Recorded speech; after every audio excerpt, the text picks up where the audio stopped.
Bonjour à tous et bon dimanche chez vous. Un nouveau départ pour les secteurs de l'électricité. Le 5e forum sur l'énergie s'est clôturé à Lubumbashi dans la province du Haut-Katanga avec à la clé des recommandations pour améliorer la desserte de l'énergie électrique dans les pays et mettre fin au vol répétitif des conducteurs électriques en cuivre dans la province du Haut-Katanga. La rage canine, une maladie qui se transmet de l'animal à l'homme par morsure ou griffure.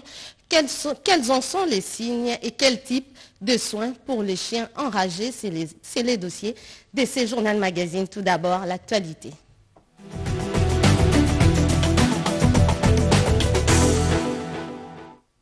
Bienvenue à tous. La situation générale du pays a été évoquée hier à Lubumbashi, chef-lieu de la province du Haut-Katanga.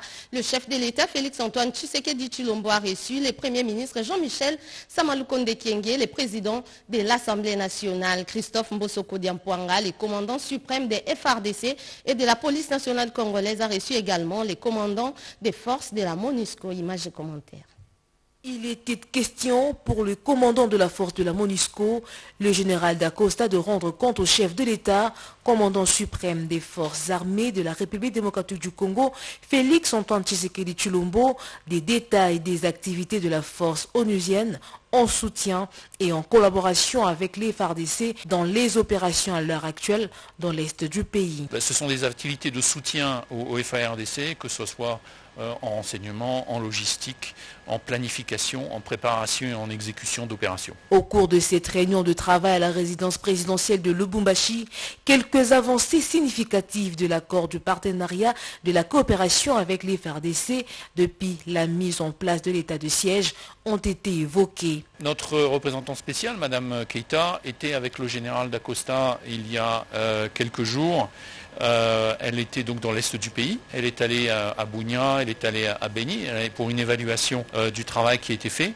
Et effectivement, elle a noté avec le général une amélioration du partenariat, de la coopération avec les FARDC depuis la mise en place de l'état de siège, avec une continuation, une meilleure compréhension et de l'entendement des besoins, à la fois pour obtenir des résultats opérationnels, mais aussi pour améliorer les résultats de ces opérations.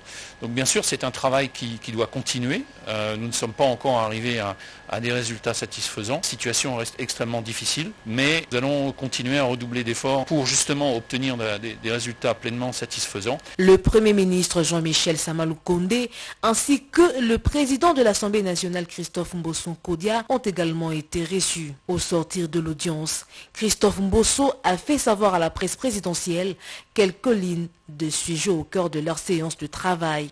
Je suis venu faire rapport au président de la République sur le fonctionnement de l'institution Assemblée nationale. Nous avons ouvert la session ordinaire et j'ai soumis au chef de l'État un certain nombre de préoccupations qui concernent l'Assemblée nationale. Étant donné que notre chef de l'État est le président en exercice de l'unité africaine, le Parlement congolais doit accompagner le chef de l'État dans l'exécution de son programme. D'autres personnalités de la République attendent aussi d'être reçues par le chef de l'État ici au chef-lieu du Haut-Katanga. Les rendez-vous a été respecté le vendredi dernier par le membre du gouvernement. La réunion du Conseil des ministres s'est apaisantie également sur la restauration de l'autorité de l'État. En voici un extrait. La communication du président de la République a porté essentiellement sur 5 points, à savoir 1. De la participation de la République démocratique du Congo à la conférence sur le climat COP26. En prévision de la COP26 qui se tiendra à Glasgow en novembre prochain en Grande-Bretagne, le président de la République a rappelé le rôle central que la République démocratique du Congo joue dans la lutte contre le changement climatique et la transition énergétique.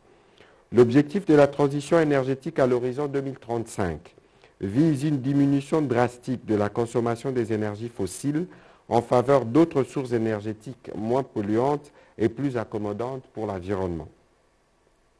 À l'aube d'une nouvelle révolution industrielle, qui sera soutenu par les réserves en minerais tels que le cobalt, les lithium, les niobium que notre pays regorge. À cet effet, les débats autour de cette transition énergétique devraient être lancés en République démocratique du Congo, afin d'orienter l'action gouvernementale vers l'accompagnement et l'assimilation de l'économie verte.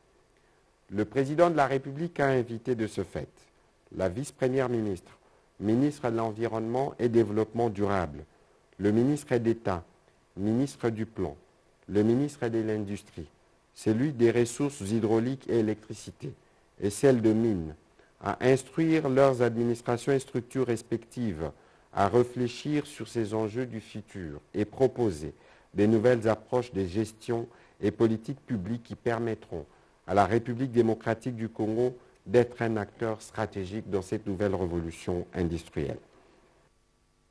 Les pays des pharaons étant froid avec l'Éthiopie à cause du barrage des Renaissances, le président de l'Union africaine, Félix-Antoine Tshisekedi Tshilombo, veut une solution avant la fin de son mandat. Le ministre des Affaires étrangères, Christophe Lutundula Apala, était au Caire pour approcher les vues de ces deux pays frères. Doris Mozotambo et Henri Amouri étaient dans sa suite. La République arabe d'Égypte est un don du Nil, l'assertion est plus que vraie.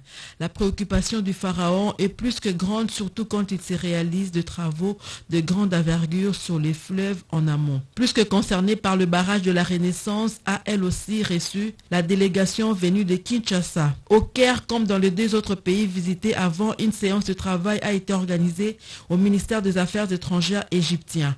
Christophe Lutundula Apala et sa délégation, face à eux, son collègue des affaires étrangères égyptien entouré de ses collaborateurs. Sur la table des échanges, l'épineuse question du barrage de la Renaissance. Le chef de la diplomatie congolaise a exprimé à son collègue la volonté du président de la République, Félix-Antoine Tshisekedi Tshilombo, d'entreprendre les dernières négociations dans un délai réduit pour aboutir à une fin heureuse de ce dossier qui dure depuis une décennie. L'Afrique a besoin d'unité et d'intégration, a renchéri le vice-premier ministre, ministre des Affaires étrangères, en ajoutant qu'il faut aux problèmes africains des solutions africaines. Le rapport des experts reçus, les ministres des Affaires étrangères égyptiens a promis de l'analyser minutieusement. Son pays est prêt pour les négociations qui vont dans le sens d'avoir un document contraignant qui donnera confiance au peuple égyptien.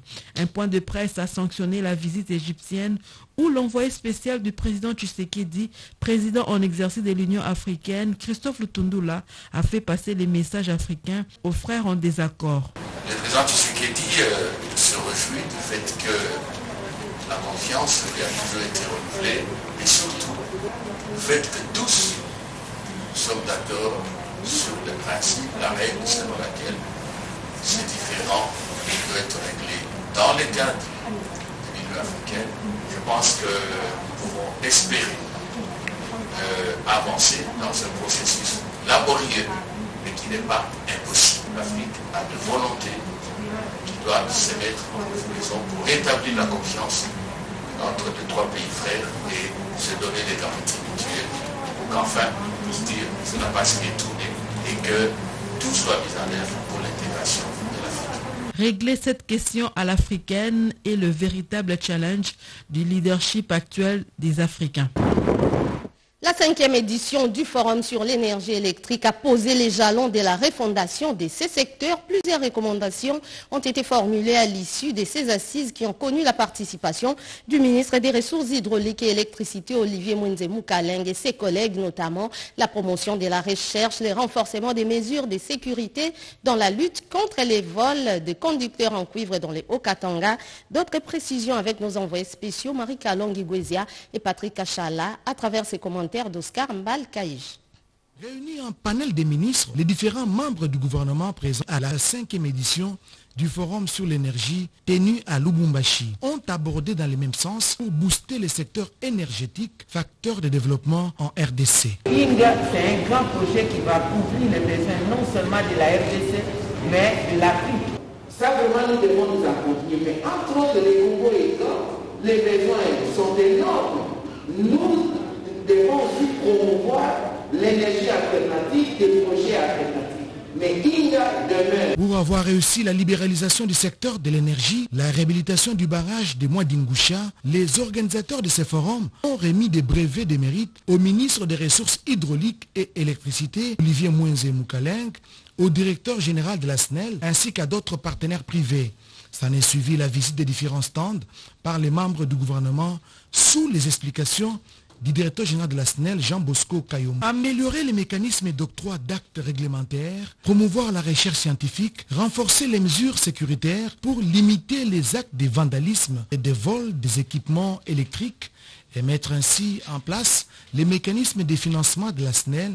Ce sont là les quelques résolutions des travaux de la 5e édition du Forum sur l'énergie. La clôture est intervenu ce samedi en présence du vice-premier ministre, ministre de l'Environnement, ainsi que de la ministre d'État en charge des PME, ministre des Ressources hydrauliques et électricité, sans omettre celui de l'industrie. J'encourage encore une fois les investisseurs, les acteurs du secteur, particulièrement l'investissement congolais, le ministère et le vôtre. C'est pour montrer l'implication de notre gouvernement dans la mission qui lui a été confiée d'améliorer la desserte en énergie électrique.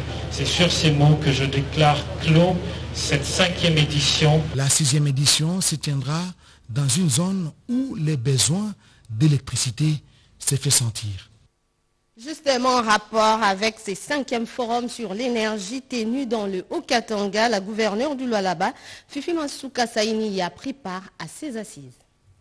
Abrite la 5e édition de la conférence sur l'énergie en RDC, organisée par la Fédération des entreprises du Congo, la FEC. Ces assises portent sur des réflexions concernant l'état des lieux de l'énergie du Congo-Kinshasa. Le ministre des Ressources hydrauliques et l'électricité et un représentant du conseiller principal en matière des infrastructures du chef de l'État participent à ces travaux de haute portée scientifique. Plusieurs personnalités et experts provenant de différents coins du pays y prennent part. Profitant de son séjour à Lubumbashi, Madame le gouverneur AI Fifi Masuka Saini et une forte délégation de la province du Lualaba sont aussi de la partie. Le président de la FEC a donné le bien fondé de cette conférence tout en insistant sur le concours de tous afin de relever les défis du déficit énergétique qui ronge la RDC. Ensuite suivra le mot d'ouverture du ministre des Ressources hydrauliques et électricité, Olivier Mouenze Moukaleng.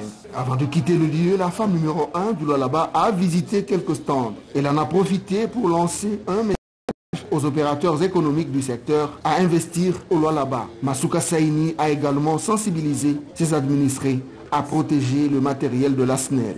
Nous demandons toujours à notre population d'être vigilante à voir ces personnes de mauvaise volonté qui veulent ramener encore la société SNEL en arrière, mais tout en invitant aussi tous ceux qui veulent faire du business ou des affaires dans les domaines de l'énergie, de venir au Lualaba. La porte du Lualaba est grandement ouverte à toutes ces entreprises qui cherchent dans l'énergie. Autre chose, la flotte des Congo Airways se renforce. De nouveaux appareils s'ajoutent pour une plus large couverture nationale. 2 aéronefs réceptionnés par le ministre des Transports et Voies des Communications, Chérubin Okende, en présence du Premier ministre. Myriam Madika nous en dit plus. 2 aéronefs des marques brésiliennes pour renforcer la flotte de la compagnie d'aviation Congo Airways. Ces engins, à provenance du Kenya, ont été réceptionnés par les ministres des Transports et Voies des Communications et des Désenclavements, Chérubin Okende, en présence du Premier ministre Jean-Michel Samaloukonde et plusieurs membres du gouvernement. L'acquisition par leasing de ces 2 appareils entre dans le cadre de l'application du mémorandum d'entente entre Congo Airways et Kenya Airways, signé le 22 avril 2021, en présence de 2 chefs d'État congolais et kenyans.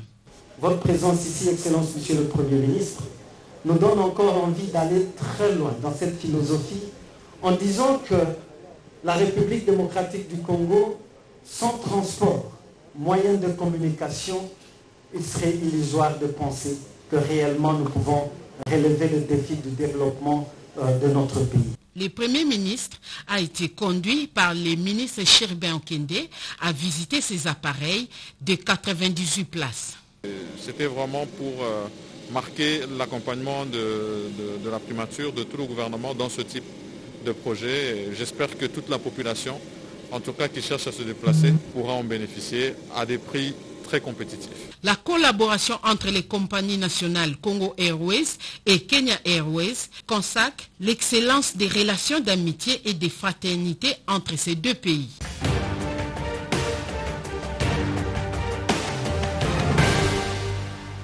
Les villes de Zongo en RDC et Bangui en République centrafricaine seront reliées par le BAC, un pont mobile de 50 tonnes. Le président de la République, Félix Antoine Tshisekedi Tshilombo, l'a visité avant son acheminement dans le Grand Équateur. Par ailleurs, les couples présidentiels s'est fait vacciner contre la Covid-19 la semaine du président avec Pierre Kibambeso Moïsa.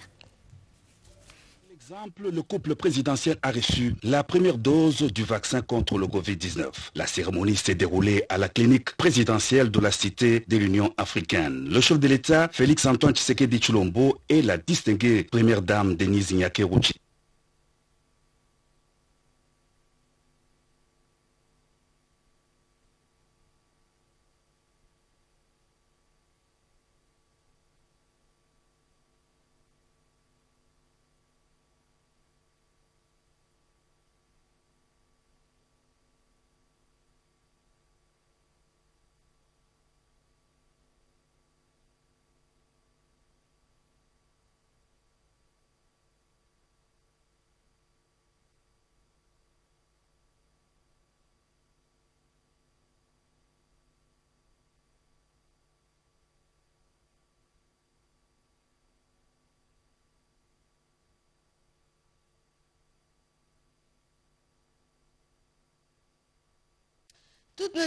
Toutes nos excuses pour ces désagréments. Nous sommes obligés d'interrompre ce journal. Madame, Messieurs, merci à vous de l'avoir suivi. Au revoir.